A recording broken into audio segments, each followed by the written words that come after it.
வணக்கம். ஆகாஷ்வாணி புதுச்சேரி செய்திச் சுருக்கம் வாசிப்பவர் வீரமணி.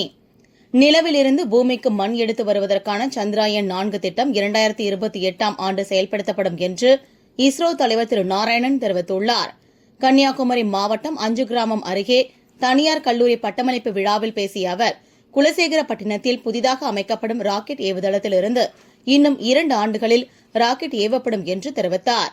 முப்படைகளின் தலைமை தளபதி ஜெனரல் அனில் சௌஹான் தனது ஆஸ்திரேலிய பயணத்தை முடித்துக் கொண்டு இந்தியா திரும்பினார்.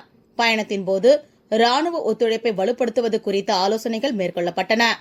ஆஸ்திரேலிய பாதுகாப்பு கல்லூரிக்கு சென்ற தலைமை தளபதி அங்கு தொழில்துறை ராணுவ கல்வியை மேம்படுத்துவது குறித்து ஆலோசனை மேற்கொண்டார். கொலம்பியாவில் பெய்து வரும் கனமழை காரணமாக ஏற்பட்டுள்ள நிலச்சரிவில் சிக்கி ஒருவர் உயிரிழந்தார். 3 பேரை காணவில்லை என்றும் 38 பேர் பாதுகாப்பாக மீட்கப்பட்டுள்ளதாகவும் அந்நாட்டு தேசிய பேரிடர் மேலாண்மை தெரிவித்துள்ளது. இதுவரை நிலச்சரிவிற்கு 200க்கும் மேற்பட்டோர் பாதிக்கப்பட்டுள்ளதாகவும் 65 வீடுகள் சேதமடைந்துள்ளதாகவும் தகவல்கள் தெரிவிக்கின்றன. சிரியாவின் முன்னாள் அதிபர் திரு பஷர் அல் அசாத் பதவி நீக்கம் செய்யப்பட்டதை அடுத்து அங்கு மோதல்கள் நடைபெற்று வருகின்றன. இதன் காரணமாக இதுவரை சுமார் 1000க்கும் மேற்பட்டோர் உயிரிழந்துள்ளனர். இதில் 745 பேர் பொதுமக்கள் என்று தகவல்கள் தெரிவிக்கின்றன. லக்னோவில் நேற்றிரவு நடைபெற்ற மகளிர் பிரீமியர் லீக் கிரிக்கெட் போட்டியில் யூபி வாரியர்ஸ் அணி நடப்பு சாம்பியனான ராயல் சேலஞ்சர்ஸ் பெங்களூரு அணியை 12 ரன்கள் வித்தியாசத்தில் வெற்றி கொண்டது.